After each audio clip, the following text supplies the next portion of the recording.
Alright, hello everyone. If you are hearing this video, then it means that, guess what? I was able to record it properly and get it uploaded, which is a big surprise to me because my computer is probably dying. If you want to know, I think it's the fans. I think the fans are causing problems. I have a couple of order to be replaced, but if not, I might have to actually go shopping for a computer. So if you want to send me about $1,000 each, that would be really helpful. Anyway, jokes aside, we are here to talk about the JP side news today and hopefully get through it. And also, I do realize that we do have a little bit of global news as well, which is exciting because guess what? It's the same news basically. So I actually have a little bit of an easier time. However, we do have a little bit of differences, so we're going to talk about all of that really quickly. All right, so on the JP side, we have pickup match. This is a new thing that is going to be starting right away here. Pickup match is content where you can pick 6 units, 6 prepared units, and 3 of them will fight, and your opponent gets to choose which ones to kind of ban and which one to fight. So, for people who are into PvP matches, this will be really cool for you. Moving on, we have a brand new map. As you can see, it's a wonderful boat here. Looks like there is going to be a bonus for probably our new unit that's going to be starting right away. So there isn't really too much, I think, overly interesting here. It's just looks like it's benefiting, wind units. So people who have wind units, great news for everyone else. I don't know, maybe ice will just be a fun way to counter all of those people, but there you are. Next up, Holy Lance. This is the new piece of equipment. I do believe that it was announced for the global side as well. If not, you guys will probably be getting the exact same thing. I don't see it, but I'm just going to assume, since we got a new spear unit, that you'll also be getting it. Holy Lance, I think I heard something about the fact that it was supposed to be to do with the summoning gauge about, yeah, so that might be interesting. We'll have to wait and see. But skipping ahead, we're going to be talking about Luartha, and thankfully this is basically the exact same on the JP side as opposed to the global side. So that makes it really easy because honestly, I don't have to do much translation work today. So Trick Lancer is her primary job. Soldier is a secondary and Dragoon her third. I have to say that while it paints the picture of a very physical based unit, I'm really not excited about the prospect of a couple of these jobs being pretty old. Soldier especially, it feels like its support skills are less than interesting, and same with Dragoon. I'm really hoping that Trick Lancer is going to make up a lot for these sub jobs, and it definitely could because it is a brand new job. But I'm not really all that excited about this, other than the fact that there's a brand new primary job, so we'll see. And just getting out of the way, I'm not a big fan of Luartha ever. Like, she's just not one of my favorite characters, and it's kind of funny for the holidays she's actually wearing more clothes that are kind of appropriate for a snowy bout, but there you are. I think just looking at this unit, what we are going to be offered here, we're going to take a look. Explosive Express is her big limit burst, and lowers target's piercing resistance for 3 turns and deals large damage. Binding Javelin basically lowers healing power for 3 turns upon critical hit. Chances of inflicting immobilize for 3 turns. Unlike what we talked about last week with a couple of EXs, this I actually think is fine because a brand new unit that's dealing with criticals is probably going to have good support for criticals, whether that's the new weapon or whether that's just her overall stats.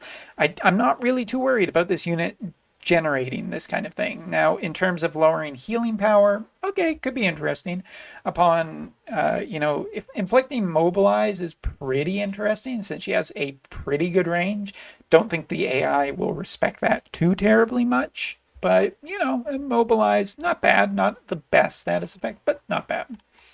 And last but not least, Barrier Break Lance destroys any barrier that reduces physical damage on target, then deals medium damage and piercing.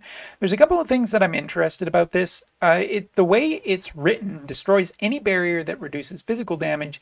If that works for barriers that, are not just, just physical or magical, it actually works on those kind of barriers that are for both as well, which is the way it reads, but you never know that it's going to work properly because we've had quite a few instances where some abilities and some AI just isn't up to snuff. So therefore, it doesn't quite work the way that it's supposed to, at least immediately.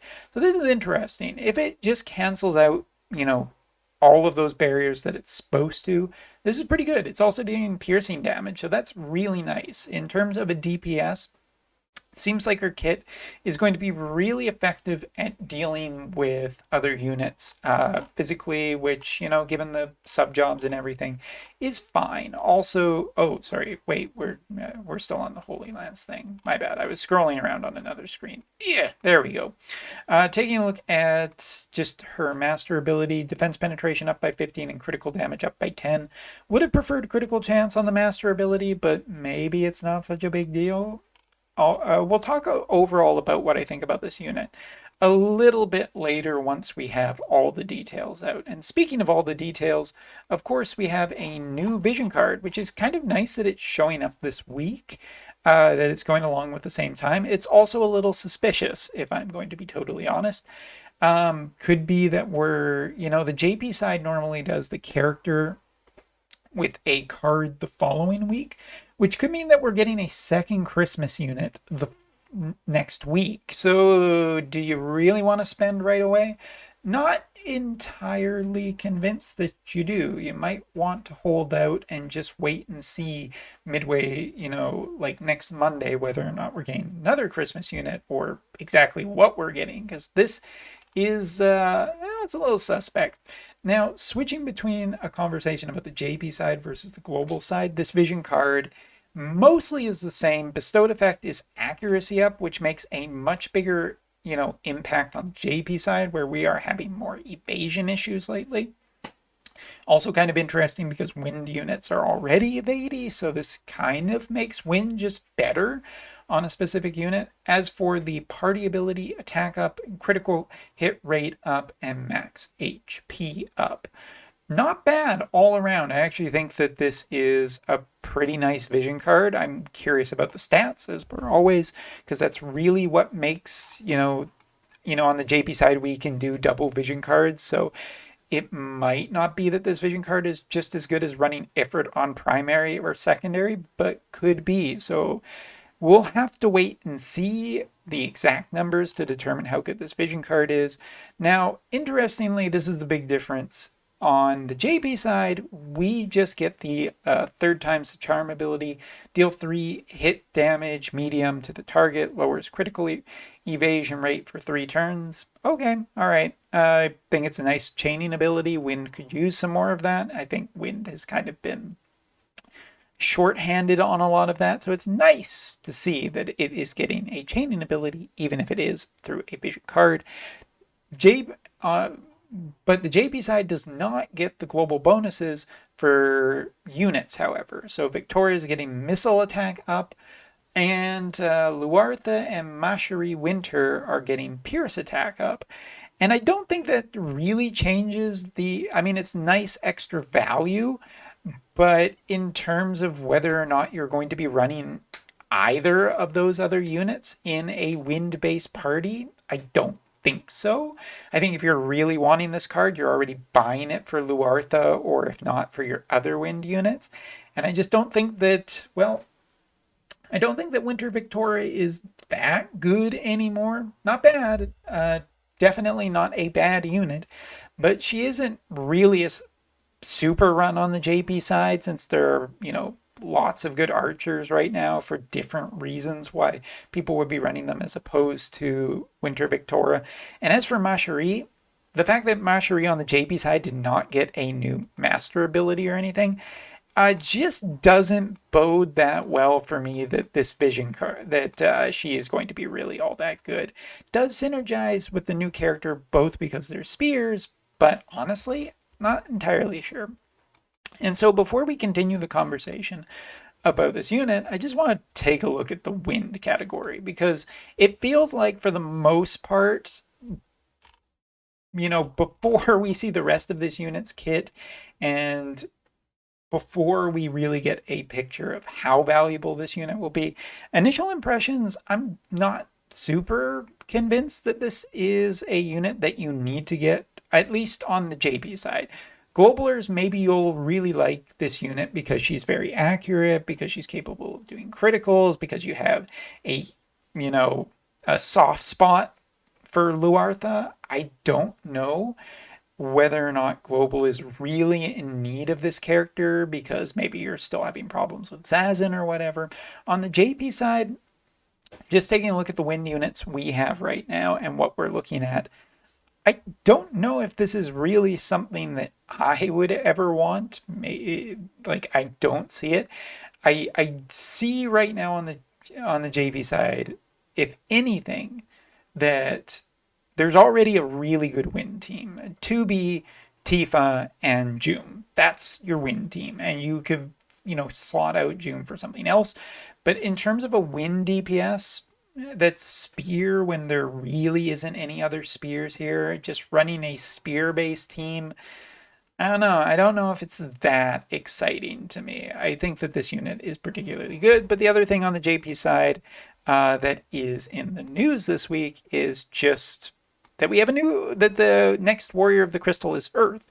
Again, this may or may not change your opinion about whether or not this is really worth the effort of building a wind character. A wind spear character might be really good, but the fact that we already have a really good unit with Tifa and 2B lately, as well as June, I don't know, for PvP and Arena, don't see it. This character might be just really good for PvE stuff, but again, it feels like there's already a lot of good wind PvE units.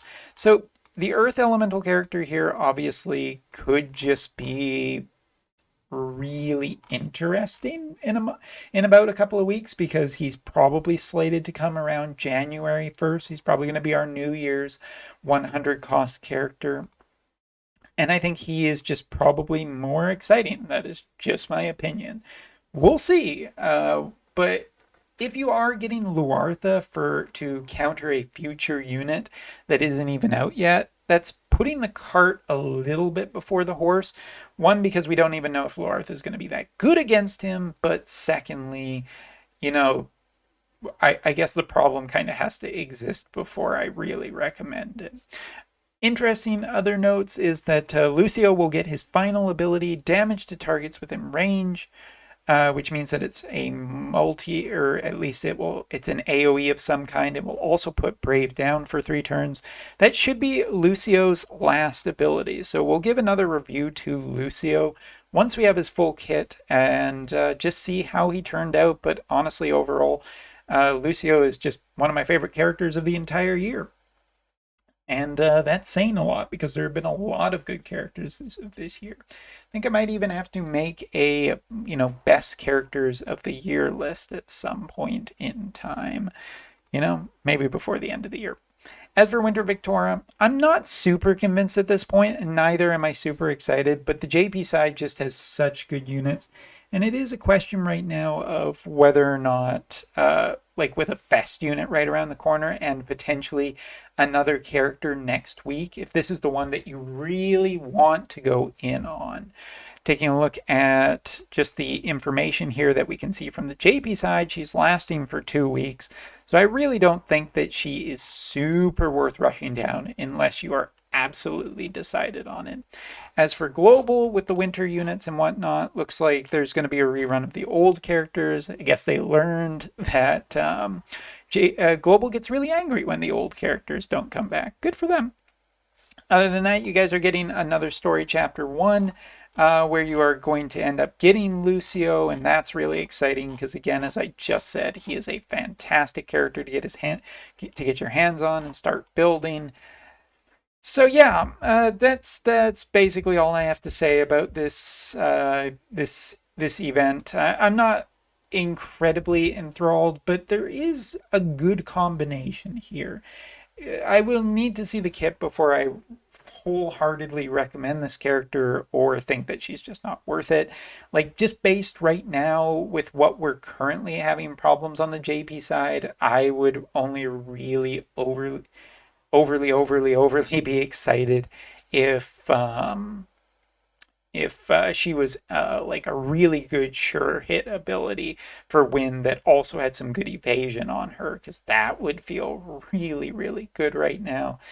But maybe we'll see. It's not worth completely poo-pooing just yet. So yeah, let me know if you're excited for Winter Luartha, or if you're going to be saving for potentially a new surprise that could be coming under the Christmas tree the following week. It's definitely suspicious that we're getting a vision card and a character in the same week. Probably means that there's something else next week. Also, just one other discussion about Luartha that I just thought of before ending this video was just that in terms of the dual element like vision cards on the JP side, like recently there was Chaos Odin, which had water and ice, and that was interesting because it essentially means that water and ice units you have to kind of evaluate to at least a little bit together nowadays, because that seems to be the pairing that they're going with. In terms of Luartha, I think I'd feel a little bit more confident recommending her if I kind of knew which element wind was going to be paired with in the future, because that might open up some more spear possibilities. Maybe she's going to end up being like wind's going to end up with lightning because, you know, storms, and that's very thematic. Don't know, but yeah. And if you don't like my opinions about Luartha, you know, that I'm not overly excited for, well, the viewers down in Viewville really loved Christmas a lot, but the Umber Rays who lived up on YouTuber Hill did not. So Merry Christmas, you guys, and happy holidays, or whatever the hell you want to say at this point in the year. Anyway, so let me know what you think of Luartha, if you are super excited and going, and hey, looks like we made it through this video without the computer blowing up. Yeah! Thanks for watching, and happy holidays to you guys.